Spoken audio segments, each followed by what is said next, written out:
Salut l'équipe, j'espère que vous allez bien. On se retrouve encore pour une nouvelle vidéo. 10 nouvelles vidéos par le FC Barcelone Real Madrid. Alors directement, on tient très bien à préciser que Osimhen est le plan B du FC Barcelone en cas d'échec sur le dossier de Julián Álvarez. Directement au sein du Real Madrid, on tient très bien à préciser que le Real Madrid a bien occulté le mauvais genou de Kylian Mbappé. Alors les clips sont le gros sujet de cette vidéo. N'hésitez pas à mettre en commentaire ce que vous en pensez. Et c'est parti. Salut les gars, j'espère que vous allez bien. Moi c'est MC Joli, je suis en 100% football, tout seul de l'actualité. Si vous êtes nouveau à la page, n'hésitez pas à vous abonner, de partager au maximum car ça qui fait le référencement. Comme je tiens toujours à dire, c'est gratuit. Tu likes, tu partages, tu t'abonnes. Si celui qui a quelqu'un de l'entourage qui peut aimer ce que je fais, donc du coup n'hésite pas à partager et abonne-toi. Comme vous le savez tous l'équipe, on va pas tarder, on va commencer avec le meilleur club de l'histoire qu'on appelle très bien le FC Barcelone. Alors tenez-vous prêts et on commence. Directement on va commencer avec l'annonce qui va faire sourire les fans du FC Barcelone. C'est à propos de Osimhen. Quand on tient à préciser, Victor Osimhen est le plan B du Barça en cas d'échec dans le dossier Julián Álvarez. Alors là, je pense que prions-nous tous pour que le cas Julián Álvarez puisse louper l'équipe. Non, prions, restons en prière parce que nous tous, c'est le rêve qu'on veut actuellement. On a besoin d'un neuf et je vous assure l'équipe, ça va faire du bien. Ça va nous faire du bien l'équipe, donc restons en prière parce qu'on a grave besoin de ça. On a grave besoin de ça, l'équipe. Imaginez-vous, un Osimhen au sein du FC Barcelone. Qu'est-ce que ça va nous donner en termes de saison prochaine, en sachant très bien qu'il est en pétard. C'est un joueur qui se donne à fond. Chaque fois qu'il est quelque part, le gars fait des stats de malade. Même s'il est à cœur avec son club là où il est actuellement, parce que je vous assure, il se sent extrêmement à l'aise là-bas. On espère vraiment que le FC Barcelone sera à fond dans cette affaire. Nous prions maintenant que Julián Álvarez, là, son affaire, là, ça puisse avoir l'échec. Prions l'équipe. D'ailleurs, ça ne manque pas. Écoutez ce qu'on nous dit ici. Le FC Barcelone serait disposé à inclure Ferran Torres dans le transfert de Julián Álvarez en proposant 50 millions d'euros. Cependant, l'Atlético de Madrid pourrait juger cette offre insuffisante. L'équipe, ça peut échouer. Parce que nous, on sait très bien que le FC Barcelone a toujours les problèmes de thunes, tout ça. Moi, et c'est, Julián Álvarez ne peut pas coûter moins de 50 millions d'euros l'équipe. Même si on fait des changes, vous voyez un peu. Alors là, si ça échoue, ça serait très bien. Directement, on se penche sur Osimhen et on fait venir Osimhen au sein du FC Barcelone. Parce qu'on sait très bien qu'il ne peut pas coûter plus de 50 millions d'euros. Vous voyez un peu. Alors qu'avec Julián Álvarez, on va donner Ferran Torres parce qu'on dit le FC Barcelone serait disposé à inclure Ferran Torres dans le transfert de Julián Álvarez. En proposant 50 millions d'euros, cependant, l'Atlético de Madrid pourrait juger cette offre insuffisante. Donc du coup, c'est petit. C'est petit l'équipe parce que tout le monde sait très bien que Ferran Torres c'est un clochard. C'est un tocard, il ne connaît rien en termes de football. Alors, vu que ça va échouer, directement on se concentre sur l'affaire Osimhen. Vu qu'il ne peut pas coûter plus que ça, on va seulement acheter et on va pas donner un autre joueur. Alors l'équipe, restons en prière pour que Osimhen puisse revenir ou bien puisse venir au sein du FC Barcelone. On continue l'équipe. Avant tout de continuer, j'aimerais d'abord vous tenir informé que l'équipe, ça va pas trop durer au sein du FC Barcelone. Vous savez très bien que c'est la trêve. Actuellement, il n'y a pas trop de news. Donc, vous allez m'excuser. Ceux qui me soutiennent vraiment, je sais que vous attendez beaucoup des vidéos pour qu'on puisse parler du FC Barcelone. Mais désolé l'équipe, on va pas trop durer parce qu'il y a la trêve. Parce qu'il y a aussi des informations là-bas au sein du Real Madrid. Et c'est un pétard, vous allez rigoler. Alors, directement, on continue avec João Cancelo. On tient à préciser, Al Hilal réclame 15 millions au Barça pour lâcher définitivement João Cancelo. Les Barcelonais ne veulent pas dépenser d'argent. Ils voudraient une arrivée libre malgré son contrat qui se termine en juin 2027. Ah, Barcelone, nous aussi, on a besoin d'un joueur. On n'a pas besoin de dépenser l'argent. Finalement, nous on veut quoi? Non, revenons à la raison au bout d'un moment. On a la thune déboursée parce qu'on a besoin du joueur. Mais c'est quoi? Son contrat c'est jusqu'en 2027. Vous pensez que les gars vont se permettre de libérer le joueur comme ça alors qu'ils savent très bien qu'actuellement il est en pétard. Actuellement il nous propose quelque chose de bon, mais déboursé. Arrêtez d'être accro à l'argent, on a la thune déboursée pour qu'il puisse venir. Les clips, au bout d'un moment, le FC Barcelone là, on ne fait pas des choses comme ça. En 2026, on doit réfléchir. Il nous apporte beaucoup, il participe beaucoup, non seulement pour qu'on puisse rapporter la Ligue et la Champions League cette année. Les gars, ils vont aussi proposer beaucoup de choses en termes de saison prochaine qui s'annoncent très très fortement. Donc du coup, déboursez. Déboursez l'équipe. Ah, putain de merde. Bref, qu'est-ce que vous en pensez? Vous croyez que le FC Barcelone est vraiment en train de faire quelque chose qui n'est pas bien quelque part ou bien les gars abusent? Parce que pour moi, je pense que c'est abusé. 15 millions d'euros, c'est quoi? On continue l'équipe. Quand on vous dit toujours que le FC Barcelone est un meilleur club au monde, vous êtes en train de douter. Toujours en train de dire que non, c'est faux, c'est pas le FC Barcelone qui est le meilleur club. Regardez l'équipe. Alors, Pep Guardiola est fan du Barça de Hansi Flick. Je suis sûr que quelqu'un va prendre une balle à propos de cette déclaration. Il tient à préciser, quand il joue, je peux m'asseoir et les regarder parce que tu passes un bon moment. L'équipe, vous comprenez ça? Mais on continue. Au final, on se prend beaucoup la tête. On s'invente des histoires bizarres. Mais à la fin, tu vas au cinéma, au théâtre, tu lis un livre ou tu vas dans un bon restaurant parce que tu veux passer un bon moment. Et disons qu'il y a eu un temps où l'homme ne prenait plus de plaisir avec le Barça. Et là maintenant, il est en train de viser Xavi. J'ai dit qu'il va viser quelqu'un. Et là maintenant, ça n'a pas tardé. Il est en train de viser Xavi. Il faut lâcher Xavi. Il faut lâcher Xavi, il n'est plus là. Oh, Pep Guardiola, fait des déclarations positives, mais laisse Xavi. On sait très bien que c'était le mauvais entraîneur, bref, le plus mauvais des mauvais qu'on a eu au sein du FC Barcelone comme dirigeant. Non, quand il n'y a pas de dirigeant, c'est en termes de coach. Hein. Les gars, on a eu un mauvais comme ça au sein du FC Barcelone. Et du coup, c'est bien comme il n'est plus là. Et alors là, le Barça de Hansi Flick maintenant, ça rend amoureux. Rien à dire, ça rend directement amoureux. Quand tu regardes un seul match, même si on a des difficultés à battre, on s'en sort toujours dans la positivité. C'est ce qui est le plus essentiel. Et ça rend amoureux. Si tu es accro et que tu aimes le bon football, il n'y a rien à dire. Viens t'abonner au sein du FC Barcelone et tu vas vivre les plus bons moments de ta vie. Oh, l'équipe. Et disons-nous que c'est ce même Pep Guardiola qui s'est fait rosser. Pas de Real Madrid là-bas. Il n'a pas fait des déclarations là-bas. Hein. Directement, il revient. C'est au FC Barcelone qui fait des déclarations. Donc, comprenez à quel point le FC Barcelone a l'impact. Et les gars, ça ne s'explique pas. C'est réel. Nous seuls, les fans du FC Barcelone, on connaît et on sait ce qu'on ressent. On n'est pas bête. Hein? Non, on n'est pas bête. On est objectif.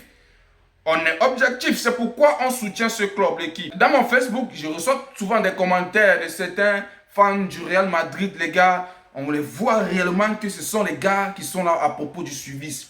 De savoir que, ah, toi, tu supportes quel club? Tu vas dire Real Madrid. Ah, moi aussi, je supporte le Real Madrid. C'est le suivisme. Tu poses même la question à quelqu'un. Qu'est-ce qui te pousse même à être fan du Real Madrid? Il serait incapable de te répondre.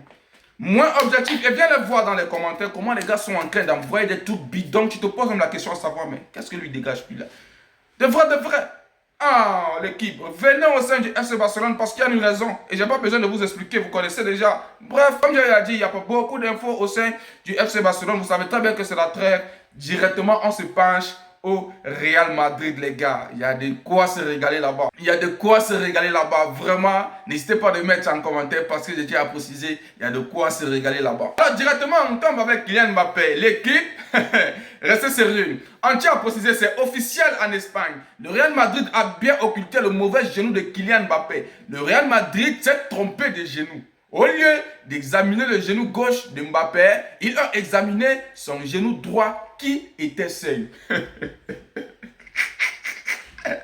Non, ça devient sérieux. Ça devient sérieux l'équipe. Qu'est-ce qui se passe en Espagne? Qu'est-ce qui se passe au Real Madrid? Mais il y a encore des informations qui vont encore vous rendre plus dingue. Plus fou de rire l'équipe, restez scotché. Si vous êtes arrivé ici, ça veut dire que vous pouvez finir la vidéo. Parce qu'il y a des informations qui vont vous faire éclater. Mais la seule question que moi je me pose vis-à-vis de cette information, c'est le fait de savoir que Kylian Mbappé était où à l'heure là quand on examinait le genou qui était sain. Oui, moi on doit se poser tous la même question. Il était où? Parce que c'est lui seul qui ressent ce qu'il a au sein de son genou. Pourquoi ne pouvait pas dire aux examinateurs, c'est ça non? Ouais, le français sur nous maintenant, que c'est pas le genou là qui est malade, c'est ceci qui est malade. Mais qu'est-ce qui s'est passé réellement? On doit se poser la question à savoir, est-ce qu'il voulait saboter? Est-ce que Kylian Mbappé est en danger? Ou bien il veut saboter le Real Madrid vu que le mondial se dépêchait, il voulait très vite aller en France pour qu'il puisse avoir un suivi là-bas, de se reposer pour lancer la trêve et le mondial. Parce qu'on doit se poser la question. Hein. On doit se poser la question à savoir qu'est-ce qui se passe réellement. Parce que c'est grave chez nous ce qui se passe là, l'équipe. À aucun moment, moi, j'ai suivi ça dans le football. C'est maintenant que j'entends ça. Et alors, comme ça ne tarde pas, on tient à préciser, incroyable, le Real Madrid a viré tout le staff médical après l'évaluation du genou de Kylian Mbappé. Alors, selon Daniel Rolio, le Real Madrid a ausculté le mauvais genou. J'ai eu à dire ça. Voilà, donc j'ai eu à dire que c'est à propos du mauvais genou que les gars ont eu à ausculter. Et alors, c'est la même question que moi, je me pose encore à savoir qu'est-ce qui se passe réellement l'équipe. Qu'est-ce qui se passe? C'est quoi cette dinguerie? C'est quoi cette comédie? Au bout d'un moment, revenant sérieux? Non, mais qu'est-ce qui se passe? Le bourg, il souffre, hein? Non, mais ça c'est le trop. Les gars voulaient saboter Mbappé. Bah, moi, je n'arrive vraiment pas à comprendre en profondeur. Quand je vais essayer d'entrer en profondeur vis-à-vis de cette situation, je n'arrive vraiment pas à comprendre ce qui se passe. Vraiment, je suis perdu. C'est une dinguerie en 2026. Veuillez mettre en commentaire l'équipe, qu'est-ce qui se passe réellement. Alors, il y a une information qui est sortie en coulisses. Écoutez, c'est une dinguerie incroyable. Diane Gonzalez, ancienne nutritionniste du Real Madrid, relève que le club utilise ChatGPT pour soigner ses joueurs.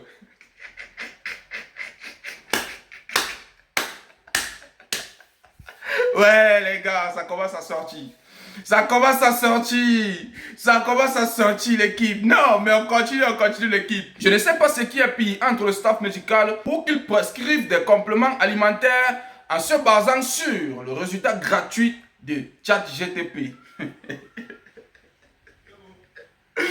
Les gars, cette application est venue mettre du bordel dans tout, hein? Non, l'équipe, c'est de trop. ChatGPT n'est pas là pour ça, ou bien il y a des docteurs maintenant qui sont spécialisés seulement sur ChatGPT. Mais non, pour moi, c'est pas si nouveau pour moi, en quelque sorte. Oui, il y a des gens aujourd'hui, ils sont ce qu'ils sont aujourd'hui à base de ChatGPT. Et je pense que c'est le moment maintenant de prendre cette affaire au sérieux. ChatGPT, tu es venu ruiner beaucoup de choses. Non, tu es venu ruiner beaucoup de choses. Alors là, je pense que c'est trop rigolo, c'est trop drôle, en même temps médiocre, parce que se baser sur une application qui fournit des réponses par un robot, et qui est bien une intelligence artificielle, mais une intelligence artificielle qui est donc créée par des gens qui ne s'y connaissent même pas. Parce que je ne suis pas sûr, si on part en profondeur, que ChatGPT génère des réponses vraiment fiables. Parce qu'eux-mêmes tiennent à préciser très bien que le gars peut se tromper. Quand on parle du gars, ça va pas de ChatGPT, que ChatGPT peut se tromper. Et alors, c'est très très médiocre et bizarre de savoir que un club comme le Real Madrid a un staff médical qui se permet d'avoir des résultats vis-à-vis de cette application. C'est médiocre. C'est médiocre. Alors, je pense que ChatGPT saisit l'opportunité et tu les demandes de te solder parce qu'ils utilisent ton intelligence. On continue l'équipe. Ou bien, non, dites-moi en commentaire. On continue l'équipe. Alors, cette fois-ci, on va directement tomber sur Antonio Rudiger. Je ne sais pas si c'est comme ça qu'il s'appelle. Alors, vous allez me dire en commentaire si ce mec est sérieux ou pas. Alors, 9 ans sans carton rouge. Ce n'est pas un hasard. Anthony Rudiger défend son agressivité sur le terrain. Il dit, je joue de manière agressive, mais je ne présente absolument pas un risque d'expulsion pour mes équipes. Je sais exactement ce qui est en jeu. Et mon nombre de cartons jaunes est bien inférieur à ce que la plupart des gens imagineraient. Les gars, faudrait qu'on puisse dire la vérité à ce monsieur. De un, parce que non, ils ignorent. Faudrait qu'il puisse savoir que s'il n'a pas de carton rouge, c'est parce qu'il joue au sein du Real Madrid. Qui ignore ce qui se passe au sein du Real Madrid. Parce que les gars se permettent souvent d'envoyer des déclarations bidons, ils ne savent pas ce qu'il faut. Et je sais que vous allez venir en commentaire en me disant que non, en fait, Valverde a eu un rouge. Est-ce qu'il ne joue pas au sein du Real Madrid? C'est vrai. Là-bas, il tient à préciser que l'arbitre a été sévère et on doit condamner ça. Moi, j'étais focus vis-à-vis de ce match et je vous assure, il a gâché mon match. Il a gâché mon match, non seulement mon match, non seulement ton match, et aussi le match de Fede Valverde, parce que Valverde était lancé pour faire un très très bon match. Alors, ce que tu as à préciser ici, c'est que parce que le Real est un club corrompu, c'est pourquoi ce mec-ci n'a pas assez de cartons. Il voulait finir avec la race de, comment il s'appelle là, j'ai oublié, veuillez mettre en commentaire, vous avez vu le dernier match. Là, le gars se permet de marcher sur le crâne. Et il se permet de dire qu'il n'est pas agressif. Ah non, l'équipe, nous-mêmes, on voit son jeu ici. Si c'est de la comédie qu'il fait, au bout d'un moment, il faudrait qu'il arrête. Il est mauvais, il est méchant même au bout d'un moment. Un homme qui a tous ses sens mentaux ne peut pas se permettre de jouer comme ça. Il joue mal. Et s'il ne reçoit pas de carton, il doit être fier parce que le Real Madrid. Et je tiens à quoi préciser que s'il était en dehors du Real Madrid, moi vous connaissez la suite, je n'ai pas besoin de continuer. On continue l'équipe. Alors là, ensemble, vous allez me dire en commentaire ce que vous en pensez à propos de cette information. Là, on va jouer un peu un petit jeu. On tient à préciser, un joueur du Real Madrid aurait été mis à l'écart en raison de ses sorties nocturnes et des circonstances inhabituelles détectées. Ce joueur ne joue pas actuellement et il n'est pas blessé. De qui peut-il s'agir? Alors l'équipe, comme tu as précisé, nous tous, on se pose des questions. Entrons un peu dans le staff complet du Real Madrid ou bien dans l'effectif là. On essaie de fouiller qui peut être ce joueur-là. Si vous trouvez le joueur, n'hésitez pas à le mettre en commentaire. Ensemble, on va rigoler et de savoir vraiment ce qu'il a relayé ou bien ce qu'il fait pour ces derniers temps. Parce que c'est vraiment bizarre. Et il y a un joueur, moi je connais, mais j'aimerais aussi savoir de qui il s'agit. Et mettez en commentaire si vous êtes vraiment fan de football ou bien si vous me suivez vraiment. Alors pour clôturer la vidéo, on tient à préciser breaking. Achraf Hakimi souhaite retourner au Real Madrid. Le transfert est possible car les relations entre le Real Madrid et le PSG se sont améliorées ces derniers mois. Qui dit Kylian Mbappé, dit Arach Hakimi. Parce qu'on sait très bien qu'ils ont discuté ensemble au sein du PSG. Les gars s'entendent bien. Peut-être il veut suivre son ami là-bas. Ou bien l'équipe. Bref, on ne va pas être trop long. C'était top pour cette vidéo, les gars. J'espère que vous avez aimé. N'oubliez pas de vous abonner, de partager au maximum quand ça kiffe le renforcement. Comme je tiens toujours à dire que c'est gratuit. Tu likes, tu partages, tu t'abonnes. Je suis sûr qu'il y a quelqu'un dans l'entourage qui peut aimer ce que je fais. Donc, du coup, n'hésite pas de partager et abonne-toi.